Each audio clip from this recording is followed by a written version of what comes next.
Hello everyone! So this is Edmond Mindaros channel, isang content creator at gumagawa ng mga tutorials katulad ng PC, laptop troubleshootings, mobile device settings at marami pang ibang klase ng tutorials. At kung bago ka lang sa aking channel, so please wag mong kakalimutan mag-like, share at subscribe. I-click mo na rin yung bell notifications para ma-update ka sa aking mga bagong videos and tutorials. So sa video ito ay pag-uusapan natin at i-guide ko kayo kung paano ba gamitin ang CBanks as mode of payment dito sa Shopee apps. Kung mahilig kang mag-shop online, so pwedeng-pwede yan, gamitin mo si CBanks. Ayan, so proceed na tayo. So ang una kong ginagawa guys, dito sa Shopee ay ginagamit ko muna si Shopbox.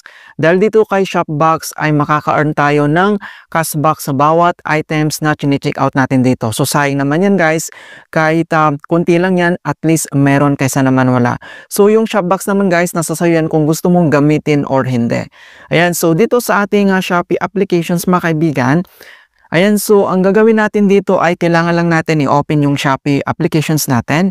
And then search ka lang dito kung anong items yung gusto mong i-check out. Ayan, so for example, ito yung i-check out natin.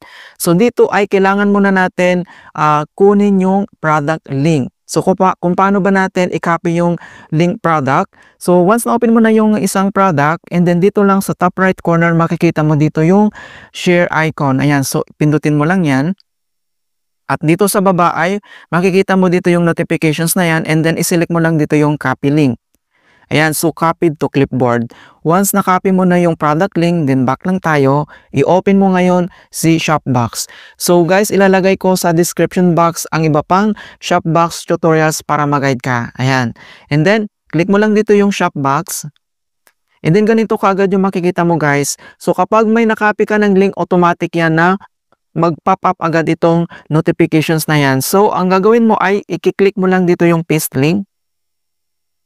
Ayan. So, nandito na yung items, yung gusto natin i-check out. So, nandito yung all informations, and then nandito na rin yung cashback. So, akalain mo yun, mayroon tayong makukuha ditong 43.89 pesos, 3.5%.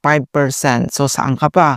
'Di ba? Kaysa naman wala, at least dito makaka-earn tayo. So, ganyan yung gagamitin mo guys. Lagi mong gamitin sa Shopbox. Ayan. So, kapag nandito na siya, and then dito lang sa baba, makikita mo dito yung Shop Now. I-click mo lang yan. Ayan, so madadirect tayo dito mismo ulit sa Shopee app. So nandito na yung items na gusto natin i-check out. And then ang kailangan gawin natin dito ay i-add to cart natin. So dito lang sa baba, i-click mo lang dito yung add to cart. So ito yung guys, i-remind ko lang.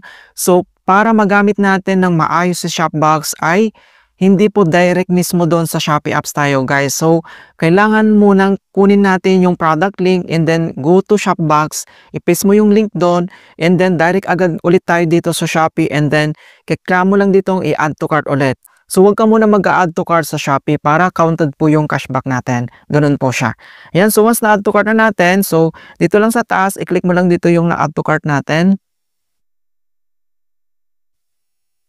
Ayan, and then dito sa ating Shopee cart, so makikita mo na dito yung items.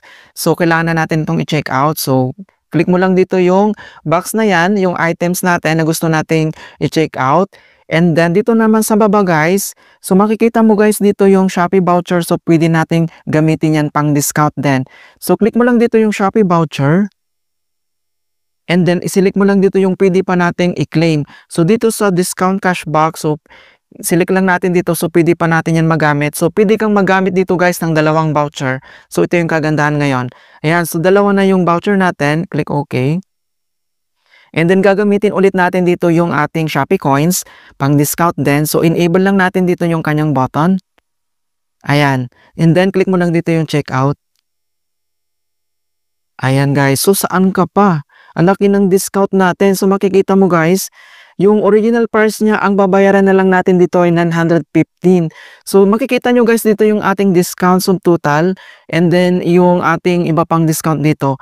And then next step, wag muna natin i-place order. So papalitan natin yung kanyang payment methods. So dito lang sa payment methods, i-click mo lang ganyan.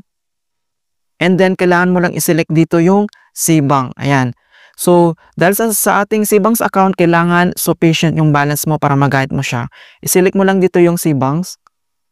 And then, click mo lang dito yung confirm. Ayan. So makikita mo na yung ating payment methods ay magagamit na natin ngayon si CBanks. Once na-select mo na yung si CBanks, double check mo lang yung items lahat na pwede mong i-double check yan para maayos po siya. Okay, so kapag okay na, and then saka mo siya ipi-place order. So tap mo lang dito yung place order.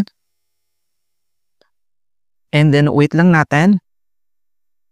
Ayan. So verify yung PIN natin ng CBank. So enter mo lang yung 6-digit PIN code mo sa CBank.